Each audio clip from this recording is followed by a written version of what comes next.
Bonjour, nous sommes au sol de l'église Saint-Paul de Rivière-Éva. On est en tournage avec Marc-André Côté, qui est chef cuisinier au club de golf de Malartic et à la polyvalente de Malartic, et M. Maurice Richard de la ferme agricole Paul Richard de Rivière-Éva. Fait que Marc-André, qu'est-ce que tu nous suggères aujourd'hui comme recette? Bonjour Ghislain. Je vous préparer une petite crème brûlée. Quelque chose de très simple à faire avec des œufs, un bon dessert, léger, puis toujours bien reçu par les clients. Donc avant de faire la recette, j'aimerais ça que Maurice nous parle un peu de la catégorie d'œufs, puis à quel endroit qui est situé exactement. On sait que c'est à Rivière-Éva, mais on sait que tu as beaucoup investi au niveau des poulaillers, qu'on appelle des poulaillers enrichis. J'aimerais ça que tu nous parles qu'est-ce que c'est. Bien, ce qu'on appelle les poulaillers enrichis, c'est un système enrichi, en fait. Ça donne plus d'espace aux oiseaux. Ils ont vraiment beaucoup de pieds cubes, on va dire, pour exprimer leurs besoins naturels, qui, exemple, étendre les ailes, marcher dans leur habitacle, chose qu'il n'y avait pas avant dans les systèmes conventionnels. Ce système-là, il vient de quel endroit? C'est un système qui vient de l'Allemagne. Il y a beaucoup de... La plupart des systèmes pour les pondeuses, ça vient de l'Europe. La grosseur des œufs, j'aimerais ça que tu nous parles par catégorie qu'on voit devant nous autres ici, là, que les gens voient la différence entre, mettons, du petit ou plus gros. Bien, la catégorie qui est le plus pondue, c'est le gros. C'est environ 55 à 60 % de tous les œufs qui sont pondus. La catégorie moyenne, ça peut jouer autour de 15 %, 20 %. La catégorie extra gros, c'est environ 15 %. Puis la catégorie ultra, bien, c'est peut-être un 4 à 5 % quand on parle d'une totalité, là. Fait que si on va dans les œufs qui ne sont pas ici, petits, ça peut représenter 2,5 à 3 %. Puis les piouis, c'est 1,5 %. Normalement, ici, la production est pas mal toute vendue. Tes produits sont pas mal tous vendus en région, dans tous les magasins. C'est tout dans les magasins de l'Abitibi-Témiscamingue et ça va jusqu'à Chibougamau. Jusqu'à Chibougamau. Fait que merci, Maurice, puis on va te laisser aller retravailler à ta ferme, parce que je pense qu'un producteur, ça se passe pas devant une caméra, ça se passe surtout dans les champs. Fait que, écoute, on va se souhaiter une belle journée. Il se prépare une très belle journée aujourd'hui. Fait que je te remercie beaucoup. Ça me fait plaisir.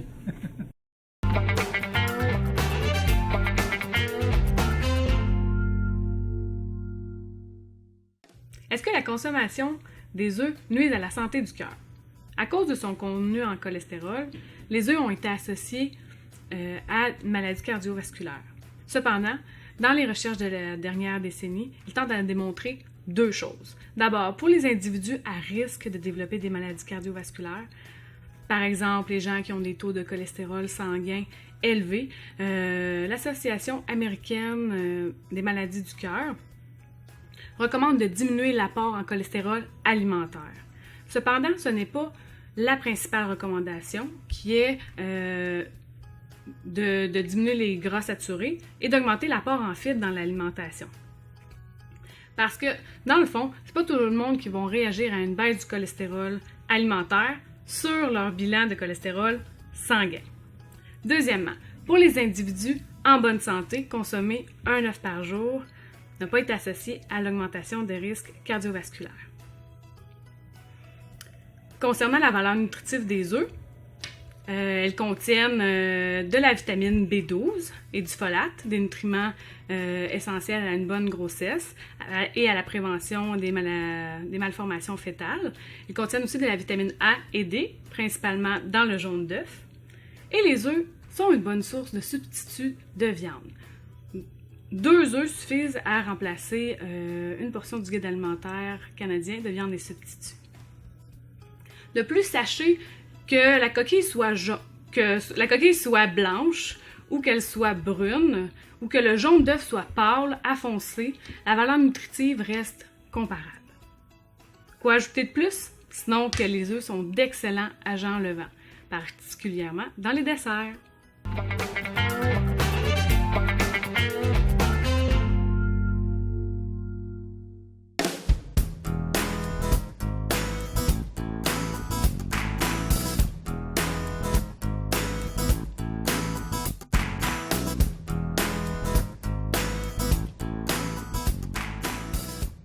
Bon, Marc-André, on procède comment pour faire ta crème brûlée?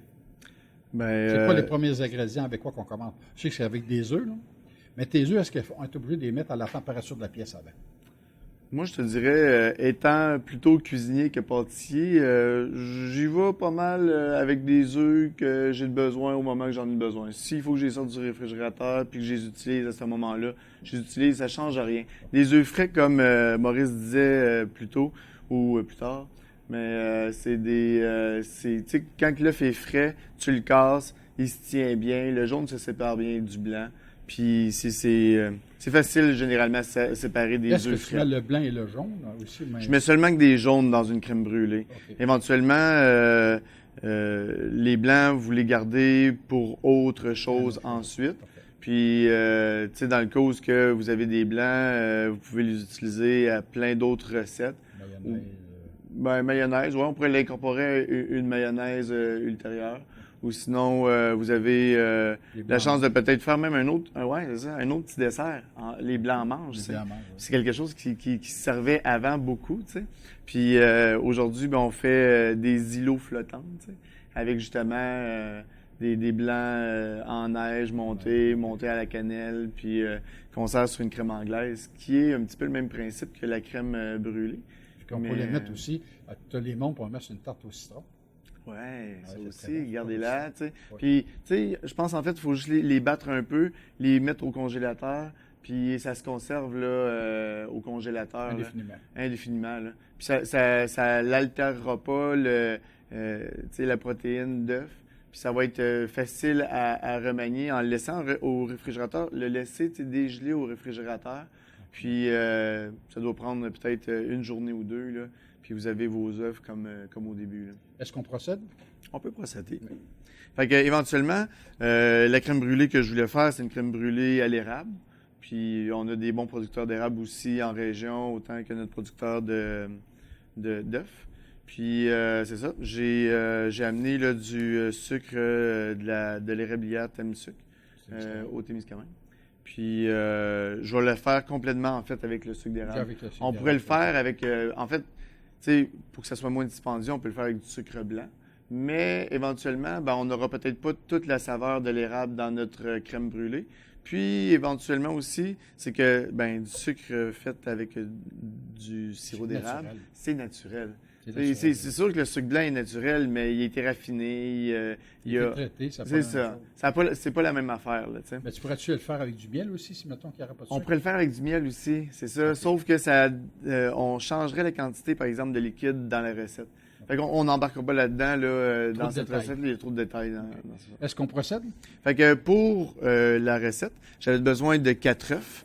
J'ai retiré 4 œufs des douzaines d'œufs. On a besoin de 200 ml de lait, 200 ml de crème qu'on va mélanger ensemble puis qu'on va mettre à chauffer dans une casserole.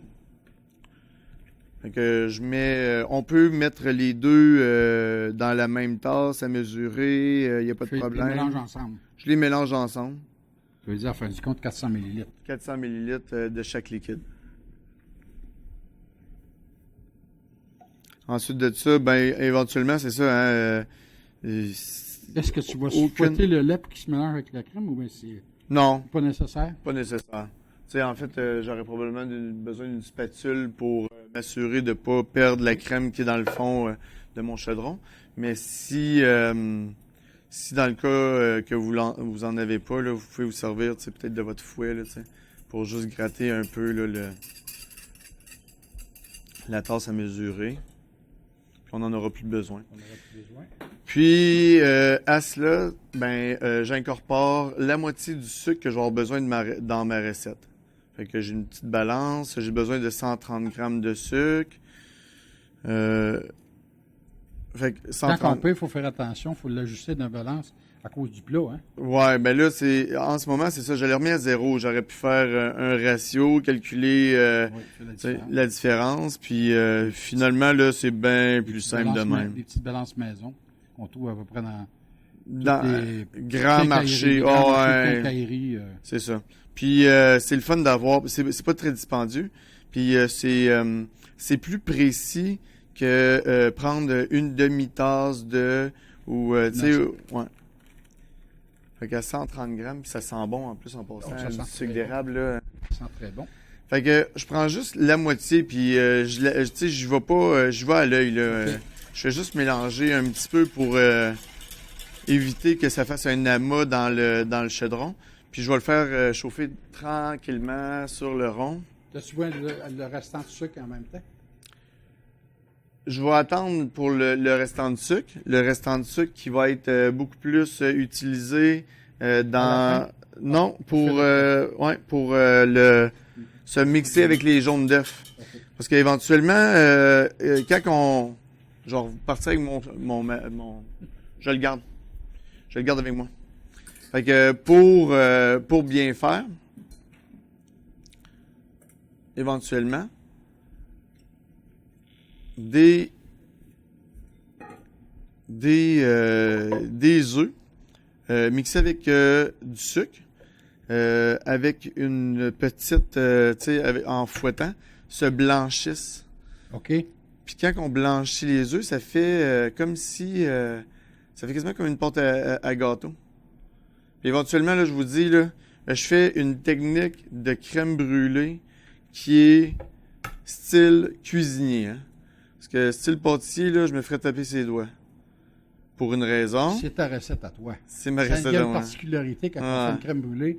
Je pense que c'est sur chaque individu, il a fait différemment. Ouais, mais... Il y a une petite touche personnelle dans une crème brûlée. Ouais, c'est beaucoup basé sur... je vais vous dire la technique à utiliser de cuisson, puis la technique de cuisson pour les vues un peu de l'activité d'aujourd'hui, mais aussi pour la rapidité d'exécution dans un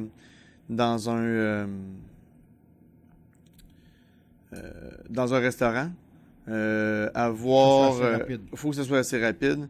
Puis éventuellement, c'est même un dessert qui peut être fait à la minute, tu sais, rapidement, puis tu sais, pour pouvoir nous sauver Du temps. du temps, puis la peau dans certaines situations. Là, je vous dirais, c'est le bon dessert. Puis en plus, c'est toujours un bon dessert, là, Oui, c'est franchement. facile tu sais. à faire. Ouais. Facile à faire, puis c'est un dessert que les gens apprécient beaucoup. Là. Oui. Fait que Là, on va brasser ça. c'est spécial hein, parce que j'ai cassé 4 œufs Ouais. qui venaient de la même boîte, puis j'en avais justement un gros, Un puis plus gros que l'autre. ouais, un- Puis c'est de la même catégorie. puis de la même catégorie. Oui, c'est ça. Fait que tu sais, il y a des Mais c'est parce qu'il faut dire une chose. tu sais, Et les œufs, mettons par catégorie aussi, il y a des poids. Ouais. Quand ils passent à la balance, les œufs sont pesés, fait qu'ils Ouais. sont classés automatiquement. C'est pour ça que le poids de l'œuf, quand on parle de petit à extra gros, c'est que la manière qui est classée, c'est le poids. j'ai adoré faire la visite du poulailler. C'est intéressant les parce œufs que Richard. quand on parle d'un poulailler haut de gamme, il a été le premier à faire ça en Amérique du Nord. Ouais. C'était, mettons, le défi était grand. Ouais. Puis qu'est-ce qui est le fun de la ferme Richard, c'est qu'il la relève, elle est là. Oui, Ses absolument. Ses enfants sont en arrière de lui, c'est fort intéressant. Ouais, ses enfants, puis les deux garçons là, les deux garçons s'intéressent beaucoup à cette. Fait que là, tu mélanges sucre Fait que- d'érable ouais. et jaune d'œuf. Ouais. OK. Éventuellement, avec le sucre d'érable, les jaunes ont perdu leur Ouais. coloration. C'est rendu un petit peu plus bruni. Mais, tu sais, ça vient quand même, tu sais, plus... tu sais, ça vient, Mais ça ressemble, ça vient quand même crémeux, là. Ouais, ça ressemble à une crème brûlée déjà en partant. Ouais, Ah oui, ça a ça déjà la dépend, couleur de la c'est crème déjà. brûlée. Ouais. Ça, tu brasses ça combien de temps? Théoriquement, on dit c'est blanchir les œufs, là. C'est jusqu'à temps qu'ils deviennent, tu sais, en ruban. Un hein. ruban? OK. Tu sais, un Parfait. ruban, là, ça l'obtient, ouais. Ça twist, là. Ouais. Puis on le voit aussi quand on le lève le dans monte. les airs. Puis là, On voit tu sais, l'épaisseur. on voit l'épaisseur, le ruban. Puis Ouais. quand que ça tombe dans le plat, ben ça fait vraiment comme des marques, là, tu sais. Fait que tu sais, je le brasse, puis je le brasse toujours un petit peu.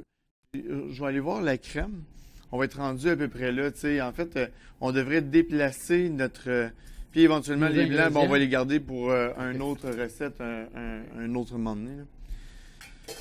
Fait que éventuellement, on devrait se déplacer avec le tout au poêle. Au poêle, oui. OK. Puis Là, ça on commence à- garde, tu sais, les jaunes, le sucre de côté. Puis ça commence déjà à, Là, ça commence déjà à pas à bouillir, mais juste frémir tranquillement. à là, tu sais. fusionner, ouais.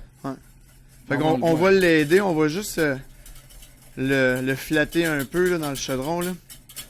Faire un bon mélange. Ouais. Les deux ingrédients, les œufs avec les œufs et le sirop d'érable et le lait. Les 3 ingrédients de base. Là, on voit que il se prépare. Il a fait une petite mousse là, sur le dessus. C'est le fun parce que ça l'aide beaucoup à notre à la conception de notre recette. OK. Théoriquement, habituellement, on serait supposé de préparer le mélange, placer le mélange dans les œufs, fouetter la préparation, placer la préparation dans les petits plats, dans les petits ramequins, puis l'envoyer au four doux avec un bain-marie. Tu sais, bain-marie ou four doux, c'est de rajouter de l'eau dans une plaque puis de placer les là-dedans. Je mets la moitié, j'incorpore la moitié pour pas que les jaunes d'œufs cuisent. Ouais, on pourrait baisser un petit peu le feu, mais je le garde parce que moi, je continue à faire la cuisson sur le rond. Fait que je veux qu'il continue à bouillir parce que quand je vais recommencer à réincorporer mon... tu sais, ça donne rien d'avoir un feu toujours à feu maximum, là. Ça va juste faire brûler notre préparation, puis c'est pas ça qu'on veut. On le remet à feu très doux. Fait que j'ai tiédi mes jaunes avec la crème et le lait. Puis là, j'ai fouetté pour réussir à homogénéiser mon mélange. Puis ensuite de ça, je réintroduis mes œufs à mon lait crème qui bout sur le rond. Puis ça, là, c'est ça la technique qui est pas habituelle, tu sais, de la crème brûlée, là. Mais là, faut toujours que tu brasses en même temps que tu vides. Ouais. Parce que là, ça peut coller. Ça peut coller, coaguler. Ouais, coaguler. Puis moi, je regarde aussi l'épaisseur que ça l'obtient parce que un jaune d'œuf, tu sais, le blanc d'œuf et le jaune d'œuf cuit pas à la même température. Le blanc d'œuf cuit à entre 45 et 50 degrés. À cause de son taux d'humidité qu'il y a dedans. Ouais. Puis, tu sais, c'est le jaune, ça, c'est plus solide. Puis un jaune, c'est plus solide, plus protéiné. Fait que, il est plus gros aussi. Ouais. Fait que, il cuit entre 60 et 65 degrés. Là, à 60-65 degrés, ben là, tu sais, ça nous donne une chance. Habituellement, je pourrais fonctionner aussi avec un thermomètre de cuisson. Puis, je vais on juste... monte ça bien lentement, là. Ouais, là, je monte ça bien lentement, puis je regarde toujours l'épaisseur, là, tu sais. Mais... Quand on voit les bulles commencer à... Bon, le truc, c'est ça. C'est les bulles, hein? Les bulles. La mousse va s'estomper un peu sur le dessus. On voit que ça commence à être beaucoup plus de bulles, beaucoup d'air. Ouais. Quand on voit les bulles, c'est l'air qui est rentré dans le processus de la crème brûlée, là. On voit aussi avec le fouet, ça laisse des traces.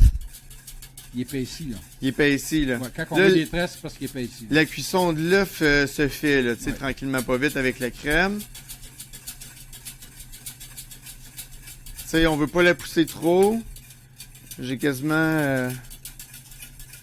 Puis là, après que cette recette-là est rendue dans les ramequins, Bon. faut que tu les mettes de quoi d'une genre de salamandre, ou on peut les mettre d'un four aussi. En fait, théoriquement, là, rendu là, on arrête la cuisson. Là, il est assez monté, là. Ouais, là, il est comme assez Ça épais. fait à peu près quoi? 4 minutes, 4-5 4 minutes? minutes. 4 4 minutes. Là, on retourne au plan de travail. Là, on met ça dans les ramequins. On met ça dans les ramequins.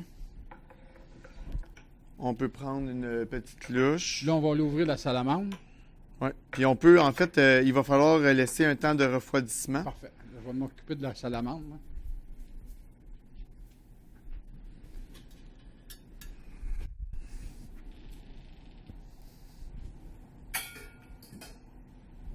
La salamandre est ouverte.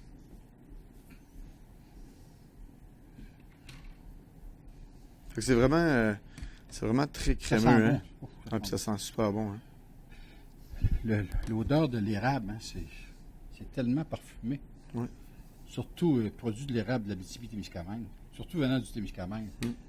Donc, ils ont des excellents sirops et sucres d'érable. Et les gens, ils se rendent pas compte qu'on a ça ici dans nos régions. La Non, qualité c'est de nos produits, toi, tu travailles souvent avec les produits régionaux. Ouais. Comment tu les classerais? Je Optionnel, vais vous dire, je pense que, tu sais, c'est... En fait, là, quand on prend le temps de travailler avec des produits frais, des produits qui ont été faits avec amour, hein, qui ont pris le temps d'être bien standardisés, c'est toujours, c'est toujours vraiment une gage d'une bonne cuisine, là, tu sais. La cuisine fraîcheur. on part avec le bloc. On part avec le bloc. On peut le mettre on peut le mettre ici sur le rond, on n'a pas de chaleur ou rien. Éventuellement, comme je vous disais, il nous faut les mettre au réfrigérateur pendant quelques temps. Parce que là, on peut pas mettre juste le sucre sur le dessus, là. Le sucre s'incorporerait à la crème, puis il restera pas en surface, là. Mais là, actuellement, là, on les laisse reposer. On les laisserait reposer. Moi, je les mettrais tout de suite sur une grille au réfrigérateur, puis je les laisserais refroidir 5 minutes. Bon, Marc-André, la crème brûlée a été montée. Maintenant, elle est rendue dans les ramequins. Là, il faut la faire cuire. Oui. Okay. Elle a été refroidie. Et figée. Hein? Elle ressemble à un petit pudding là, qu'on fait à la maison. Elle a été combien de temps au réfrigérateur? Je vous dirais, tu sais, c'est une demi-heure à 1 heure, là. C'est pas mal refroidi. Juste pour que ça stabilise. Pour que ça stabilise, là. Tu sais, vous pouvez préparer ça avant le repas. Puis, tu sais, après, au dessert, vous êtes rendu à le servir, à l'avoir refroidi, tu sais, elle a une température, là, tu sais, de 0,4 degrés. Puis après ça, vous mettez juste votre sucre dessus, puis vous l'envoyez à la salamande. Si on n'a pas de salamande, avec quoi qu'on pourrait la faire, la crème brûlée? En fait, au restaurant, on la fait avec... un fusil à feu, là? Avec, c'est ça. Ils vendent des petits guns à feu butane ou à feu propane qu'on peut utiliser idéalement pour ça. Sinon, ben on peut aussi utiliser une bonbonne de propane normale avec l'embout là, qu'on peut retrouver là, dans les garages ou dans les... La croûte brûlée. C'est pour faire la caramélisation sur le dessus. Fait que tu sais, c'est vraiment pour ça qu'on étale bien le sucre, puis éventuellement ça rajoute de la saveur à notre crème brûlée. Mais ça, on pourrait le faire avec du sucre blanc aussi. Bon, Marc-André, avec la magie de la télé, là, sont cuites. Mais là, on les présente comment? Mais là, on a la chance d'avoir des belles fraises avec ça, mais tu sais, c'est ça, des fruits de saison. N'importe quelle saison offre ses fruits. Puis je pense que rajouter un fruit, rajouter une petite feuille de menthe, c'est des choses qu'on peut trouver là, sous la main ou des choses qu'on peut trouver dans notre jardin au marché public, c'est super intéressant. Surtout si on va faire un tour là, le dimanche, là, on peut généralement, ou en tout cas dépendamment du coin de la région, là, on peut généralement trouver des fines herbes, on peut trouver des... puis éventuellement, comme la crème brûlée. Oh, là, elle commence à durcir. Cogne-la un petit peu plus. Oui, le son est... On entend Elle est pris un peu plus, elle est plus solide. Oui, on entend que, tu sais, ça le... Fait que là, on prend des bonnes fraises. Je vais prendre une belle fraise. Qui viennent de Norvie. Oui. Du Témiscamingue. Puis éventuellement, là, tu sais, moi, j'aime bien garder la tige, là. Je te dirais, ça change... Ouais, puis ça change rien au fait que, tu sais, c'est... Puis là, on peut les colorer. On les lave un peu avant, mais on les prépare. On aurait pu mettre aussi, mettons, des bleuets, des framboises.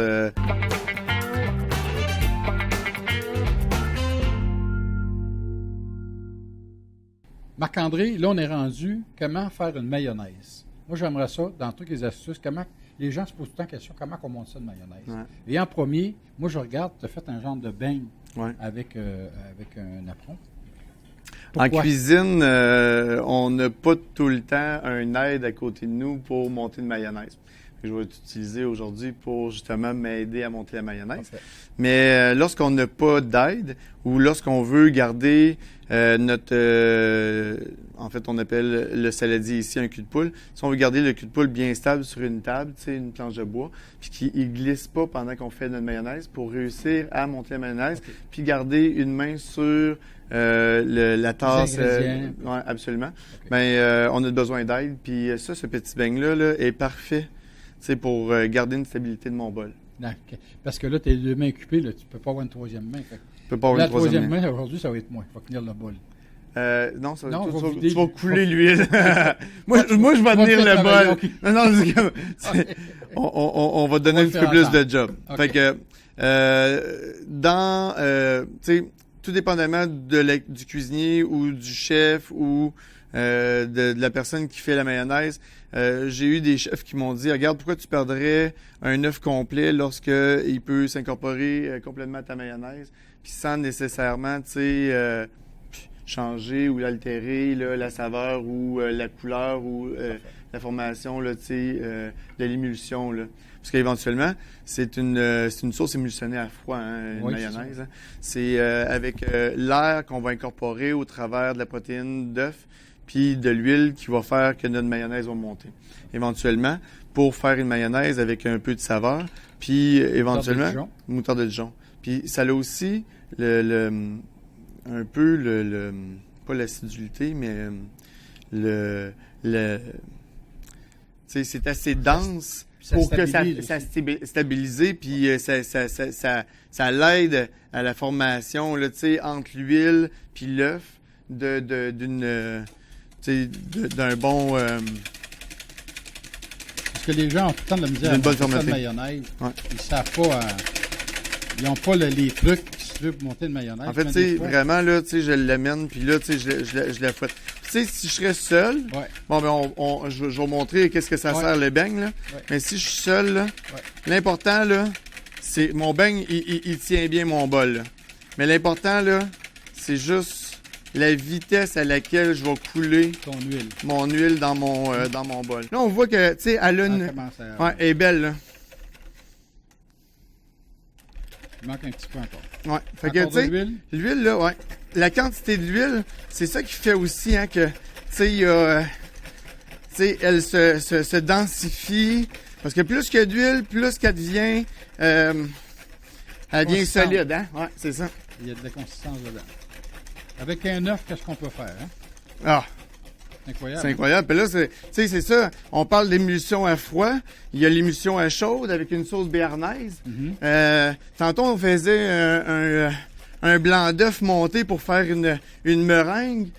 À chaud, un blanc d'œuf avec du vin, un petit peu de sel. Puis ça nous fait un sabayon. Un sabayon. Ben, il n'y a plus d'huile. Et voilà. Là, on étire à la fin. Ouais. Après ça, on met quoi dedans? On va la finir avec l'assaisonnement, c'est toujours important. Puis, je rajoute toujours une touche de sel. De sel. Ça, c'est l'assaisonnement. Sel, poivre. Puis, je te dirais, on a deux autres aussi manières de faire. On aurait peut-être pu prendre un poivre plus fin ou un poivre blanc pour finir la mayonnaise. Puis, éventuellement, ben, tu as le choix de l'acidulité que tu veux donner au travers de... ta sauce. Éventuellement, tu sais, on prendrait du vinaigre blanc. Si tu le fais chauffer, ça blanchit ta mayonnaise. Fait que tu pourrais te retrouver avec une mayonnaise blanche comme celle que tu achètes au magasin. OK. Sinon, ben, j'aime beaucoup la couleur d'une mayonnaise là, un petit peu jaunie. Un peu jaune. Ça rajoute, tu sais, vraiment. Puis sinon, ben, qu'est-ce qui fait... aussi, là. C'est ça. Puis qu'est-ce qui fait de la différence aussi d'un vinaigre blanc, ben c'est le citron. Tu sais, un citron, là, c'est frais. Encore là, ça vient, tu sais, ça vient de la terre. On l'utilise très mal, le citron. On l'utilise pas assez. Dans nos salades, dans nos... ouais, c'est ça. On l'utilise pas assez. C'est, tu sais, c'est tellement plaisant. Puis là, ben, je fais juste comme pénétrer le couteau un petit peu, tu sais, ouais, pour faire coutrer le jus plus facilement. Il faut avoir de noyaux aussi. Oui, c'est ça. Ben, c'est ça, j'ai retiré les noyaux là, juste un peu auparavant. Là. Mais quand on a peur d'avoir des noyaux, on le fait couler dans nos mains. Ça nous coule entre nos doigts. Éventuellement. En ayant la... Ouais. Tu vois, c'est une coupure, tu vas sentir. Fait que, tu sais, c'est vraiment tout juste pour rajouter de la saveur. Mais tu sais, tu vois, il y a comme une consistance. Quand tu déposes ton fouet dedans, il reste avec des marques de fouet.